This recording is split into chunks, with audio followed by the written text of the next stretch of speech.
I wiped my cheeks with the back of my hand. How childish, crying because of a dream. The heaviness in my head was gone. How long was I asleep? Right when I was about to stand up, an unexpected sound reached my ears.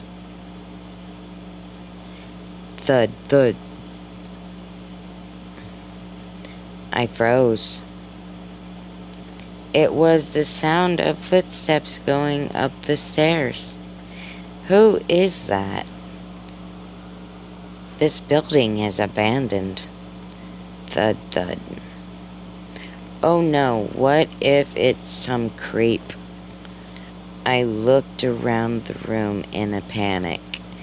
Should I hide? But there's nowhere to hide. After a moment's hesitation, I quickly ran to the door. How the fuck can you run to the floor? I ran to the door as quickly as I could. Thankfully, the door had a cylinder lock. I pinched the lock carefully and clicked it into place. It was louder than I expected, and I felt a sudden twinge of fear. Thud, thud. The footsteps grew louder.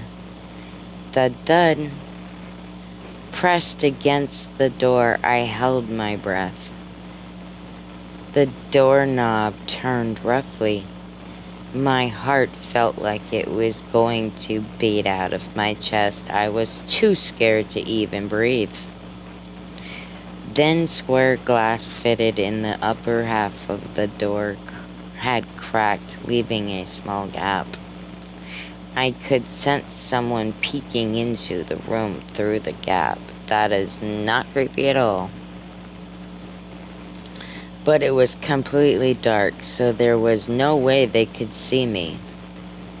Even so, my body stiffened up. There was someone on the other side of the door. I thought I could even hear their breathing. Finally, I heard the footsteps walking away from the door. Then I heard the sound of a doorknob being turned again. They must be checking the other rooms. I carefully peeked out of the crack in the glass. The fluorescent lights in the hallway allowed me to see who this person was. It's the man who was chasing me in front of the hotel. See, you have a stalker. Now he wants to rape you in the booty and do very disturbing things to you.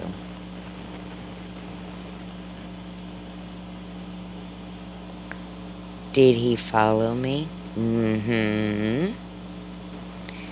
That's impossible, but no, it's not. It seemed that the doors to the other rooms wouldn't open. The man came back up the hallway. He appeared to have given up. I quickly ducked my head. Eventually, the footsteps trailed off. I went to the window and looked down the street. The man was walking away, his shoulders hunched. Who could he be? Why is he following me? I felt my tension relax, only to be suddenly greeted by a familiar smell. It smelled like something is burning. Uh-oh. Spaghetti-o. It can't be. I ran out of the room. When I entered the hallway, I was surrounded by a sea of fire. No way! How? It was fine just a moment ago. There's nothing combustible here.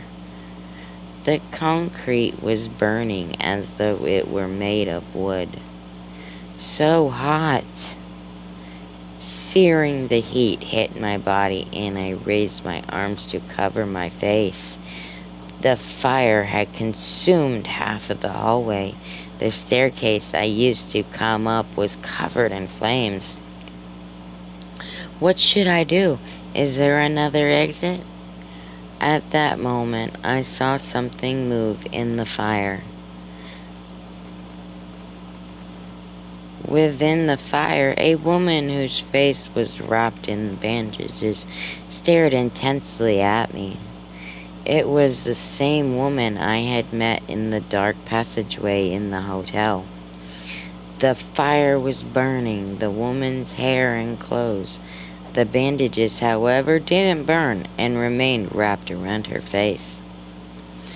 The terrible scent of burning flesh filled the air.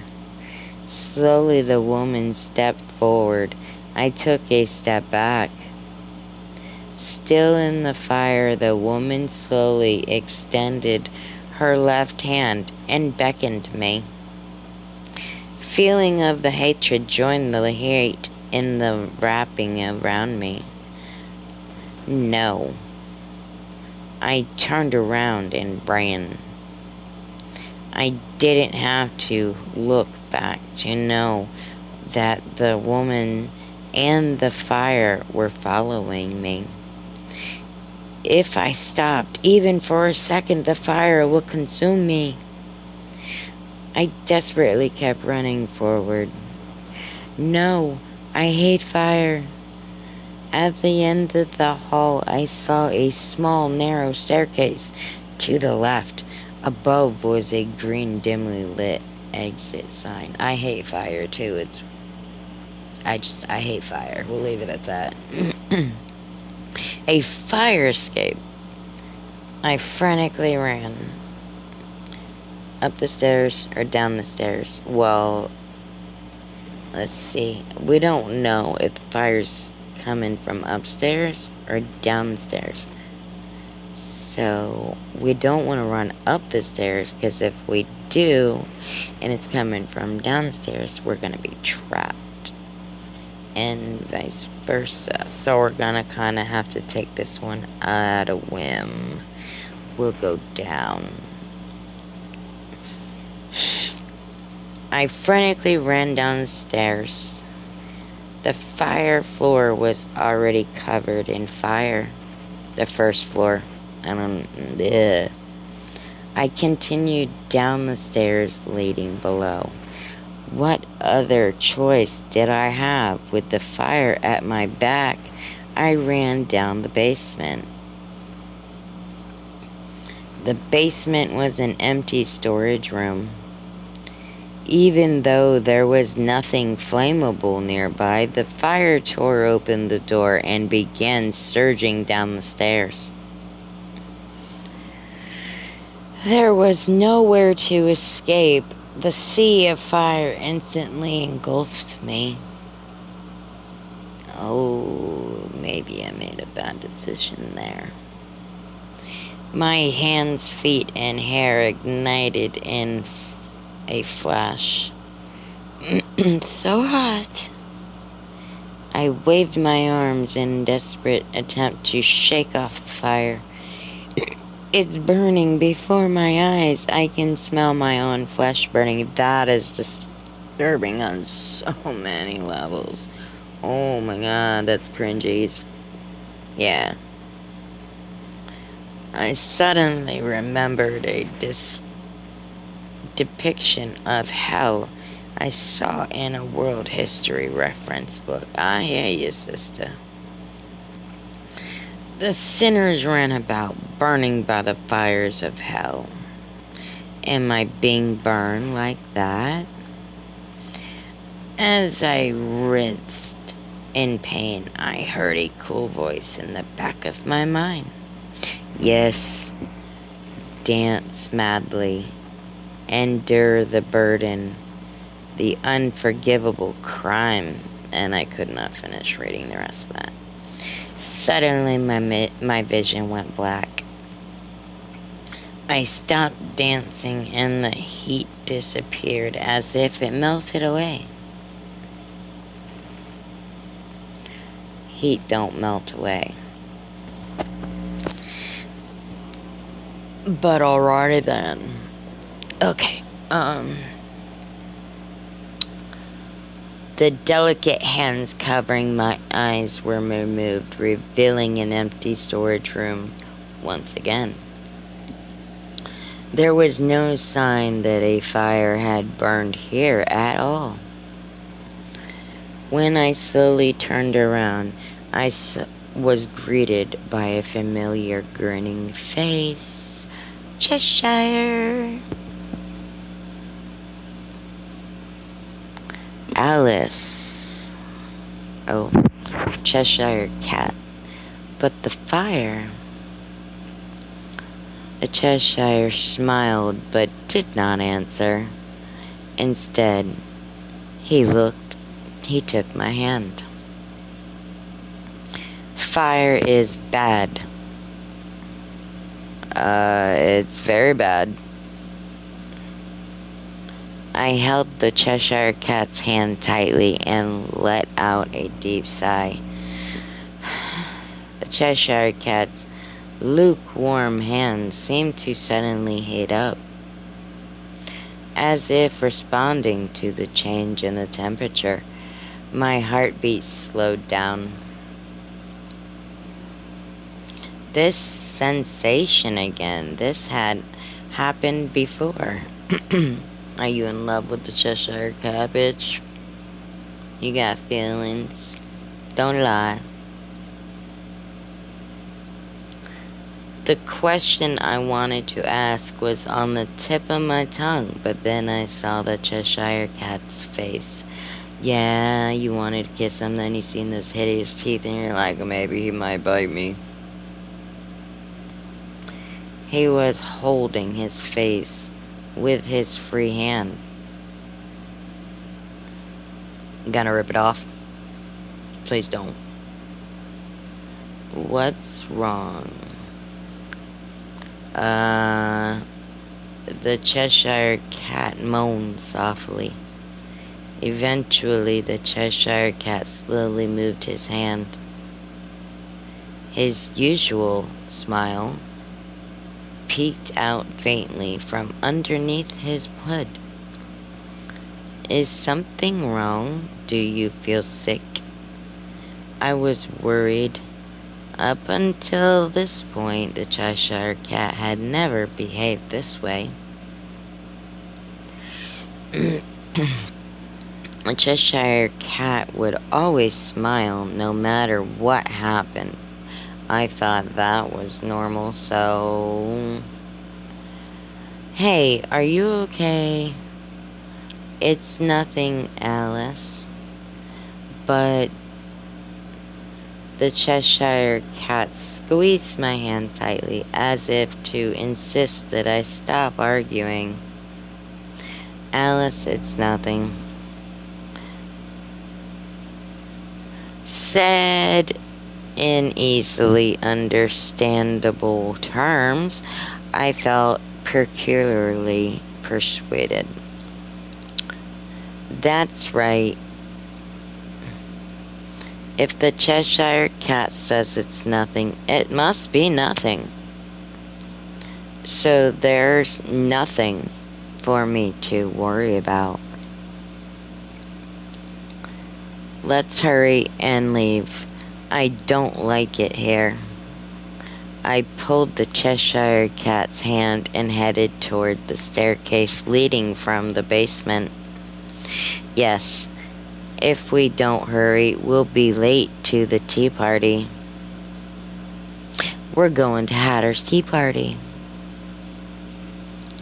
The Cheshire Cat said leisurely.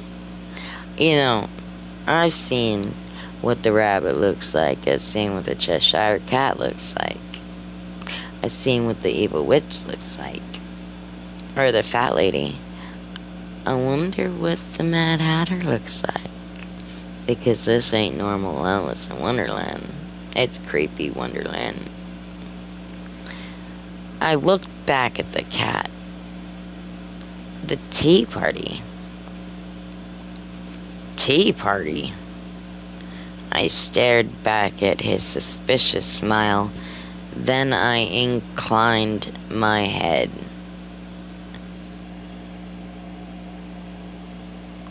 Had an itch on my eyeball. Actually, my eyelid.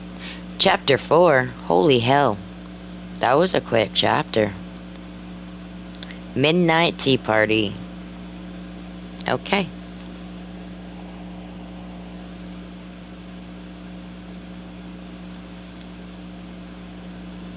We better save this.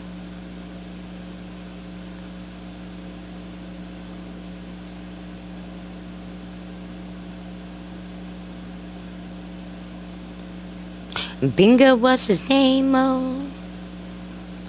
Okay. Is it really here? I asked the Cheshire Cat again. It's here. He answered, smiling without a care in the world. This is the park, isn't it? Yes, it is. The city was once again devoid of other people as the Cheshire Cat led me to the location of the tea party.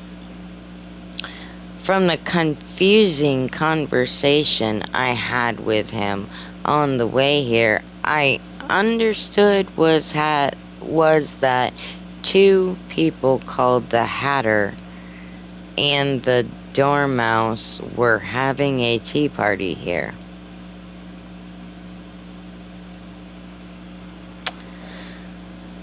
Yeah, and there was that. I was imagining an elegant garden party, but I thought it'd be more like a fancy European garden, not a regular old park with swings and a sandbox.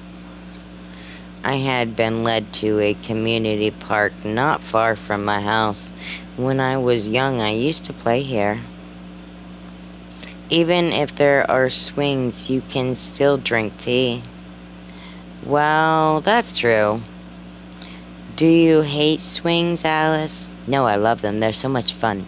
I can spend hours on swings. No, I like them, see? She likes them too. Do you hate sandboxes? I don't know. Is there fleas in it?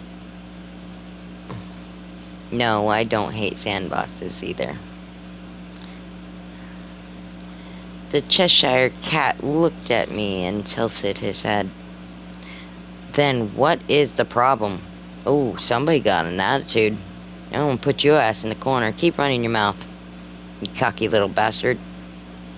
I don't have a problem with anything. The Cheshire Cat smiled curiously. Well, that's okay. It's true, you can drink tea anywhere. There's no need for me to be overly critical. I stood in front of the car barricade at the park entrance and looked ahead. At the end of the park, underneath the wisteria trees, was a table resembling a log sawed in half. There I could see two silhouettes. One was moving incredibly sluggishly, while the other was bustling about rather excessively. That would be the Mad Hatter. I have no knowledge of or experience with tea parties, but I do know this. Those movements definitely did not come from drinking regular tea. No, they're doing that funky Hatter dance. I like that dance. That dance is pretty cool. In fact, one of them doesn't even seem like a person.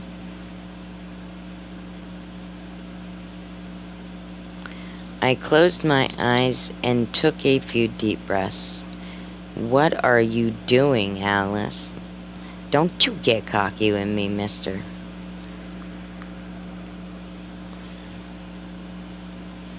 I'm just getting myself ready. Alright, let's go.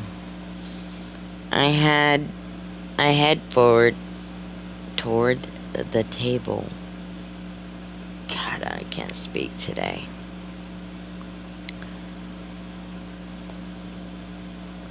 A white tablecloth covered the log table. On the table, on the top of it was a silver tray, a silver pot, and a silver-colored set of forks and knives. A white porcelain tea set was arranged on the one side, while sandwiches, scones, and cookies decorated the rest of the table. Looks normal so far. In fact, I think it's prepped like a real tea party. But there was two things that made it strange. The first was the clocks. Yeah, that's a lot. For some reason, the table was covered in so many clocks that they were outnumbered. They outnumbered the tea sets. The clocks that couldn't fit on the table were lined up at their feet. I don't know much about tea parties, but don't think there's a rule that says there needs to be a bunch of clocks. Well, if one of the batteries die in one, and then, like, you gotta know what time it is. Yeah, I got nothing. And as far for the second, it was messy. So unbelievably messy. There were crumbs everywhere, and the cups and plates were covered in cracks. Some forks and knives had fallen on the ground, while others were stabbed into the table. In the middle of the table, a small antique clock was sticking out of a chocolate cake like some kind of weird art piece. It seemed they were enjoying their tea rather unconventionally. I was somewhat impressed by the extravagantly chaotic scene unfolding before me when suddenly a person who stood on the chair to pour tea screamed at me. "You're late, Alice." The mouse was resting his chin on the table with his eyes shut, but he opened his eyes once he heard that voice. The mouse was about the size of a human infant. He looks a little bit bigger than that, but okay, he's about half the size of a fucking table. The man, I think, who screamed, younger than me, judging from his voice. Perhaps he was a middle schooler, but I wasn't really sure. The fuck?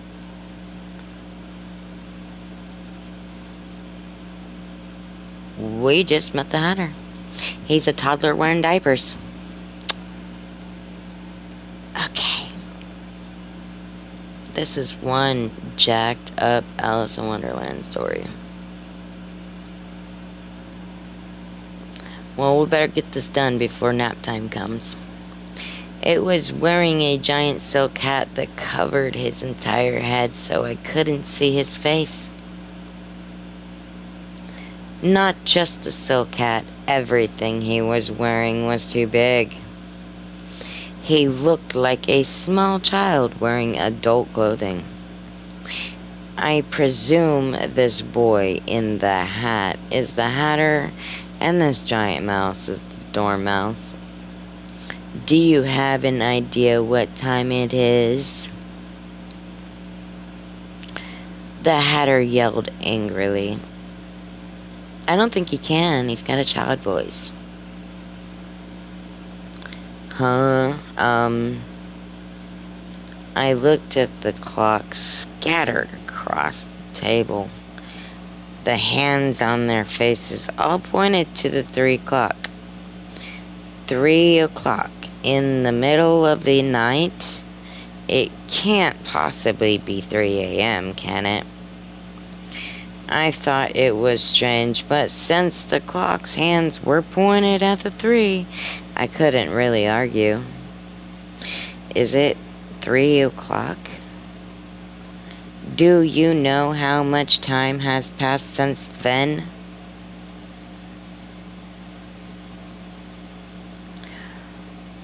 Do the clocks not work? Then why are they out? The Hatter yelled at as he tilted the teapot, and the tea began overflowing and spill from the cup. While I watched what happened, I answered, maybe 30 seconds, give or take. Wrong. It's been so long, I'm starting to feel faint. Well, then you better go take a fucking nap, little dude. It's past your bedtime. But looking at these clocks, it looked like it just turned 3 o'clock. Well, of course, it just turned 3 o'clock. But it's been ages since it has turned 3 o'clock.